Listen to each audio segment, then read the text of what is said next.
নেইমারকে অনেকে বিশ্বের সবচেয়ে টেকনিক্যালি সেরা ফুটবলার বলে থাকেন, কারণ তিনি ড্রিবলিং করার জন্য এমন কিছু স্কিল প্রদর্শন করেন যা অন্যরা চেষ্টা করার জন্য কল্পনাও করতে পারেন না।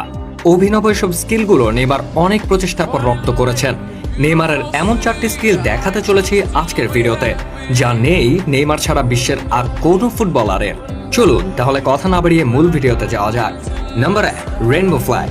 1968 সালে রেইনবো ফ্ল্যাগ সর্বপ্রথম ব্যবহার করেন যুক্তরাষ্ট্রের ফুটবলার আলেকজান্ডার ডি কারভালহো। এই শট নেওয়ার জন্য বলকে দুই পায়ের মধ্য দিয়ে বল শূন্যে ছুঁড়ে দিয়ে বাম পা দিয়ে বল স্পিন ক্রিয়েট করতে হয় এবং ডান পা দিয়ে ফ্লিক শট নিয়ে প্রতিপক্ষ ফুটবলারকে বোকা বানাতে হয়। সাধারণত যখন অতিরিক্ত মার্কিং এর কারণে বল নিয়ে বের হওয়ার জায়গা থাকে না, তখন ফুটবলাররা এই ধরনের ফ্লিক শট নিয়ে থাকেন। অত্যন্ত সুন্দর এইসব কখনো কখনো ফুটবল খেলায় দেখা যায়। বর্তমান সময়ে নেইমারকে সবচেয়ে নিখুঁতভাবে রেইনবো ফ্ল্যাগ নিতে দেখা যায়। বলাই যায় নেইমারের যে এতটা নিখুঁতভাবে এই শটটা কেউ নিতে পারেন না। Number 2, Rabna control. Rabna kick হচ্ছে ফুটবল খেলোয়াড়দের অনেকগুলো স্কিলের মধ্যে একটি।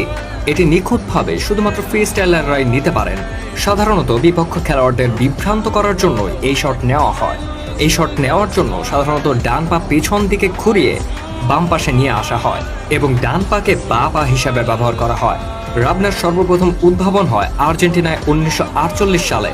আর্জেন্টিনার খেলোয়াড় রিকার্ডো ইনফ্যান্টে কৌশলটি ব্যবহার করে 35 গজ থেকে গোল করেছিলেন। কিন্তু নেইমার তার ডান পাকে ব্যবহার করেন বল রিসিভ করার জন্য। পুরো ক্যারিয়ারে অসংখ্যবার তাকে এভাবে বল কন্ট্রোল করতে দেখা গেছে। সামান্য ভুল হলে এই শটের জন্য বড় ধরনের মাসুল দিতে হতে পারে। ব্যাপারটিতে নেইমার আকর্ষণীয় স্কিলের প্রদর্শন করেন। Number 3, roll top chop.